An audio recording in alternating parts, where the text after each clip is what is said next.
प्यारे बच्चे नमस्कार। NCERT क्लास 12th फिजिक्स में मैं आपका स्वागत करता हूं और हम बात करते हैं आज के टॉपिक की। और आज का हमारा टॉपिक है समांतर प्लेट संधारित्र की धारिता के लिए व्यंजक निगमित कीजिए। अर्थात हम बात करेंगे आज समांतर प्लेट संधारित्र के बारे में और उसके व्यंजक के बारे में। लेकिन उससे पहले मैं बताना चाहता हूं कि यदि अभी तक आपने हमारे चैनल को सब्सक्राइब नहीं किया तो प्लीज़ हमारे चैनल को सब्सक्राइब ज़रूर करें और साथ में जो बेल आइकन है उसका भी नोटिफिकेशन ज़रूर प्रेस करें, ताकि जब भी हम कोई नया वीडियो अपलोड करें तो तुरंत सबसे पहले उसका नोटिफिकेशन आपको मिल सके। समांतर प्लेट संधारित्र। इस समांतर प्लेट संधारित्र में सबसे पहले हम चित्र देखते हैं।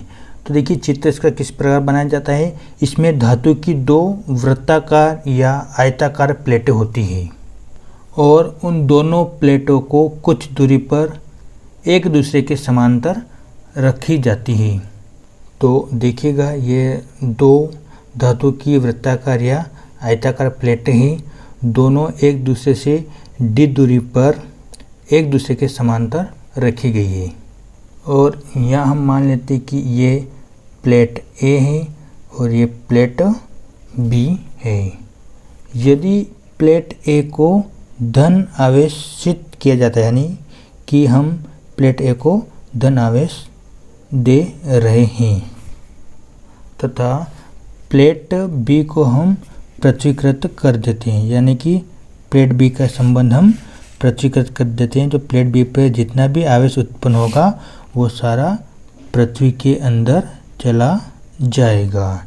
ठीक है जी, हमने यहाँ प्लेट B को पृथ्वीकृत कर दिया है तथा इस पूरे सिस्टम की विद्युत धारिता बढ़ाने के लिए दोनों प्लेटों के मध्य में पराविद्युतांक माध्यम के रख दिया जाता है, यानी कि इस दोनों प्लेटों के मध्य के माध्यम का कोई पराविद्युतांक रख दिया जाता है, जिससे इस सिस्टम की विद्युत धारिता बढ़ जाती है। अब पराविद्युतांक जो होता है, मान लेते हैं हम जैसे मोम, अभ्रक, कागज आदि दोनों प्लेटों के बीच में रख देते हैं। इस प्रकार हमने यहाँ पर पूरा चित्र कंप्लीट कर दिया है और अब हम जो रिप्रेजेंट किया है उसको हम लिखेंगे। ठीक है, तो हम लिखेंगे सबसे पहले रचना की, जो हमने अभी बताया उसकी रचना, मतलब कि हमने चित्र की रचना कैसे की है। तो देखिएगा, तो इसकी रचना देखिएगा। इसमें धातु की दो वृत्ताकार या आयताकार प्लेटें होती है। तो देखिए ये दोनों धातु की प्लेटें हैं जो वृत्ताकार या आयताकार है। आगे लिखा है इन दोनों प्लेटों को d दूरी पर एक दूसरे के समांतर रखा जाता है। इन दोनों प्लेटों को d दूरी पर एक दूसरे के समांतर रखा जाता है, यानी कि दोनों प्लेटों के बीच की दूरी d है और दोनों प्लेट एक दूसरे के समांतर है। आगे लिखा है जिसमें प्लेट A को धनावेशित दिया जाता है तथा प्लेट B को पृथ्वीकृत किया जाता है, यानी कि हम क्या करते हैं, प्लेट A को धनावेशित देते हैं और प्लेट B को हम क्या कर देते हैं, पृथ्वीकृत कर देते हैं। और तथा इसकी विद्युत धारिता बढ़ाने के लिए, ठीक है, विद्युत धारिता बढ़ाने के लिए दोनों प्लेटों के मध्य कोई पराविद्युत माध्यम के रखा जाता है, यानी कि इस पूरे सिस्टम की विद्युत धारिता बढ़ाने के लिए एक के माध्यम का कोई भी पराविद्युतांक रख दिया जाता है। जब हम के माध्यम का पराविद्युतांक रखते हैं तो दोनों प्लेटों के मध्य तो इसकी विद्युत धारिता का मान बढ़ जाता है। अब विद्युत धारिता मान जैसे मोम, अभ्रक, कागज आदि ये होते हैं के पराविद्युत माध्यम। अब हम बात करेंगे धारिता के लिए व्यंजक। ठीक है, अब हम बात करेंगे किसकी, धारिता के लिए व्यंजक, जो हमारा क्वेश्चन था। धारिता के लिए व्यंजक की हम बात करेंगे। तो हमने इसमें लिखा है कि माना प्लेट A को +Q आवेश दिया जाता है। अर्थात हम क्या करेंगे कि हमारे पास ये प्लेट A है और इस प्लेट A को हम +Q आवेश देते हैं। अब हम इसमें आगे लिखेंगे प्लेट ए को प्लस क्यू आवेश दिया जाता है, ठीक है, जिससे प्लेट बी के समीपवर्ती तल पर माइनस क्यू आवेश तथा दूरवर्ती तल पर प्लस क्यू आवेश प्रेरित हो जाता है। देखिए कि हम यदि प्लेट ए को प्लस क्यू आवेश देते हैं तो प्लेट बी के जो प्लेट ए के समांतर निकट है इसके समीपवर्ती सतह पर माइनस आवेश प्रेरित हो जाता है तथा इसी प्लेट बी के दूरवर्ती तल पर प्लस क्यू आवेश प्रेरित हो जाता है। लेकिन हमने प्लेट बी को पृथ्वीकृत कर दिया है, ठीक है, हमने प्लेट बी को पृथ्वीकृत कर दिया है। जो भी इस पर प्लस आवेश प्रेरित होगा वो इस पृथ्वी के अंदर चला जाएगा। चूंकि प्लेट बी पृथ्वी से संबंधित है अतः प्लस क्यू आवेश पृथ्वी में चला जाएगा। तो देखिए यहाँ पर प्लेट बी जो है ये पृथ्वी से संबंधित है, इसलिए इस प्लेट ए के कारण प्लेट बी के जो दूरवर्ती सतह पर प्लस आवेश जो प्रेरित होगा वो पृथ्वी से संबंधित होने के कारण वो प्लस क्यू आवेश पृथ्वी में चला जाएगा। इस प्रकार प्लेट बी पर माइनस क्यू आवेश शेष रह जाता है। तो देखिए यहाँ पर जो प्लस क्यू आवेश है वो पृथ्वी में समा जाता है और प्लेट बी पर सिर्फ माइनस क्यू आवेश शेष रह जाता है। तो हम आगे लिखते हैं विद्युत बल रेखाएं धनावेश से प्रारंभ होकर ऋणावेश पर समाप्त होती है। तो देखिए हमने इसकी विद्युत धारिता बढ़ाने के लिए इन दोनों प्लेटों के मध्य के माध्यम का कोई परावर्तनांक रखा था। तो देखिए यहाँ पर जो विद्युत बल रेखा है ये धनावेश जो प्लेट ए पर धनावेश था यहाँ से प्रारंभ होकर प्लेट ए से प्रारंभ होकर प्लेट बी पर यानी कि ऋणावेश की ओर चलती है। तो विद्युत बल रेखा है धनावेश से प्रारंभ होकर ऋणावेश की ओर चलती है या ऋणावेश पर समाप्त होती है।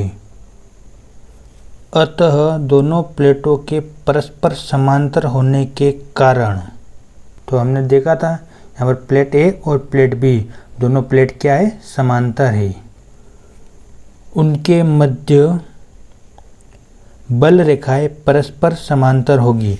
देखिए यदि ये दोनों प्लेट समांतर है तो इनके मध्य जो धन आवेश से ऋणावेश की ओर बल रेखाएं चलती है, दोनों ये जो बल रेखाएं हैं ये बल रेखाएं भी परस्पर समांतर होगी। तो देखिए यहाँ पर सारी बल रेखाएं जितनी भी जो धन आवेश से प्रारंभ होकर ऋण आवेश पर समाप्त हो रही है ये बल रेखाएं भी परस्पर समांतर है, जिससे दोनों प्लेटों के मध्य विद्युत क्षेत्र की तीव्रता एक समान होगी। तो देखिए यहाँ पर जो विद्युत बल रेखाएं समांतर है, विद्युत बल रेखाएं समांतर होने के कारण इन दोनों प्लेटों के मध्य विद्युत क्षेत्र की तीव्रता भी समांतर होगी या एक समान होगी। अब यदि प्लेट ए पर पूर्णतः धन आवेश के कारण प्लेट ए का पृष्ठ घनत्व सिग्मा तथा प्लेट बी पूर्णतः ऋण आवेश के कारण प्लेट बी का पृष्ठ घनत्व माइनस सिग्मा हो जाता है। तो देखिएगा ये प्लेट ए है, ये प्लेट ए पूर्णतः धन आवेश है, इस प्लेट ए का जो पृष्ठ घनत्व होगा वो प्लस सिग्मा होगा तथा ये प्लेट बी है, ये प्लेट बी पूर्णतः ऋण आवेश है, इसलिए प्लेट बी का पृष्ठ घनत्व माइनस सिग्मा हो जाता है। अतः दोनों प्लेटों के मध्य विद्युत क्षेत्र की तीव्रता यानी कि इन दोनों प्लेटों के मध्य विद्युत क्षेत्र की तीव्रता, और हम जानते हैं विद्युत क्षेत्र की तीव्रता को हम ई से कैपिटल ई से रिप्रेजेंट करते हैं। तो यहाँ पर विद्युत क्षेत्र की तीव्रता हो जाएगी सिग्मा अपॉन एप्सिलॉन 0 इंटू के। ये होती है विद्युत क्षेत्र की तीव्रता जो दोनों प्लेटों के मध्य, वो होता है ई इक्वल, जहाँ ई क्या है विद्युत क्षेत्र की तीव्रता सिग्मा अपॉन एप्सिलॉन 0 इंटू में के, जहाँ एप्सिलॉन 0 निर्वात की विद्युतशीलता तथा जो के जो है माध्यम का पराविद्युतांक। अब हम आगे लिखते हैं। अब ए व बी के बीच विभवांतर, यानी कि ये प्लेट ए और प्लेट बी, प्लेट ए और प्लेट बी के बीच विभवांतर। देखिए प्लेट ए और प्लेट बी के बीच विभवांतर होता है, अर्थात एकांक धन आवेश को प्लेट बी से प्लेट ए तक लाने में किया गया कार्य वो कहलाता है विभवांतर। तो हमने लिखा एकांक धन आवेश को बी से ए तक लाने में किया गया कार्य। ठीक है, चित्र में बी से ए को एकांक धन आवेश को प्लेट बी से प्लेट ए तक लाने में किया गया कार्य। विभवांतर को हम V से रिप्रेजेंट करते हैं तथा कार्य, और हम जानते हैं कार्य जो होता है बल गुणा दूरी। ठीक है, कार्य क्या होता है? बल गुणा दूरी। अब देखिए यहाँ पर हम पढ़ रहे थे विद्युत क्षेत्र की तीव्रता, तो बल क्या हो जाएगी? तीव्रता, तीव्रता गुणित दूरी। तो V इक्वल तीव्रता को हम रिप्रेजेंट करते हैं कैपिटल E से, और दूरी यानी कि दोनों प्लेटों के मध्य की दूरी, और वो होती है D। हमने माना था दोनों प्लेटों के बीच की। हमने E equal sigma upon epsilon 0 के जो E का मान निकला था, इसको हमने नाम दिया है समीकरण नंबर 1। तो हम आगे सोल्व करेंगे। समीकरण 1 से E का मान रखने पर, यानी कि जो समीकरण 1 जो हमने नाम दिया था, यहाँ पर E का मान हम यहाँ पर रखेंगे V equal A into D, यानी कि इस E की जगह ये E का मान रखेंगे। तो देखिएगा V इक्वल E का मान हम यहाँ से रखेंगे सिग्मा एप्सिलॉन 0 इंटू के और इंटू में D। ठीक है, कुछ नहीं किया हमने, यहाँ से हमने E का मान समीकरण 1 से रखा है और इसको नाम दिया है समीकरण नंबर 2।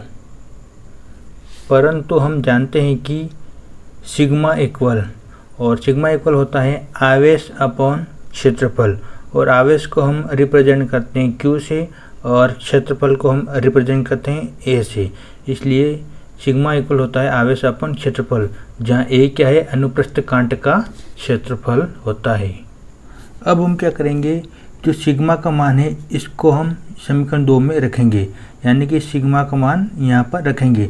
तो यहाँ हम लिखेंगे कि समीकरण 2 में सिग्मा का मान रखने पर, तो देखिएगा कैसे रखते हैं कि V इक्वल इस सिग्मा की जगह जो समीकरण 2 के अंदर है इस सिग्मा का मान रखेंगे, तो ये बन जाएगा Q और D सेम चल ही रहा है अपॉन में एप्सिलॉन 0 इंटू के और इंटू में A। ठीक है, क्या कि हमने कि समीकरण 2 में सिग्मा का मान रखा है यहाँ से लेकर। ठीक है, तो यहाँ पर आ जाएगा Q अपॉन A, तो हमने सिग्मा की जगह Q अपॉन A और बाकी सेम टू सेम ऐसे ही चल रहा है, और हमने इसको नाम दिया है समीकरण नंबर 3। अब यदि संधारित्र की धारिता, संधारित्र की धारिता C हो तो, और हम जानते हैं कि धारिता बराबर होता है आवेश अपॉन में विभव। ठीक है, C क्या है? धारिता, Q आवेश और V विभव। अब हम समीकरण 3 से जो V का मान है इस धारिता में यहाँ V की जगह रखेंगे। तो देखिएगा C इक्वल Q अपॉन, अब हम क्या करेंगे, इस V की जगह समीकरण 3 से मान रखेंगे, तो ये होगा Q इंटू D और अपॉन में एप्सिलॉन 0 K इंटू A। ठीक है, हमने क्या किया, समीकरण 3 से V का मान रखने पर। तो देखिएगा यहाँ से Q से Q कैंसिल हो जाएगा और फाइनली हमारे पास बचेगा जो एप्सिलॉन 0 के ए, इसको हम ऊपर पहुंचा देंगे तो ये बन जाएगा एप्सिलॉन 0 के इंटू ए और अपॉन में बचेगा डी। ठीक है, हमने क्या किया, आवेश से आवेश कैंसिल कर दिया और एप्सिलॉन 0 इंटू के इंटू ए इसको अपन ने ऊपर पहुंचा दिया है और फाइनली नीचे जो बचेगा सिर्फ डी। तो हमारे पास बचा है सी इक्वल एप्सिलॉन 0 इंटू के इंटू ए अपॉन में डी। अब इसको हम थोड़ा सा एडजस्ट कर लेंगे कि सी इक्वल के को आगे लिख देते हैं एप्सिलॉन 0 इंटू में ए और अपॉन में डी। और यही हमारा समांतर प्लेट संधारित्र की धारिता का व्यंजक है। और हम जानते हैं कि धारिता का जो मात्रक होता है वो फेरड होता है, इसलिए हम लिख देते हैं धारिता का मात्रक फेरड। फाइनली यही हमारा व्यंजक है समांतर प्लेट संधारित्र धारिता का व्यंजक। तो हम फाइनली लिख देते हैं यही समांतर प्लेट संधारित्र की धारिता का व्यंजक है।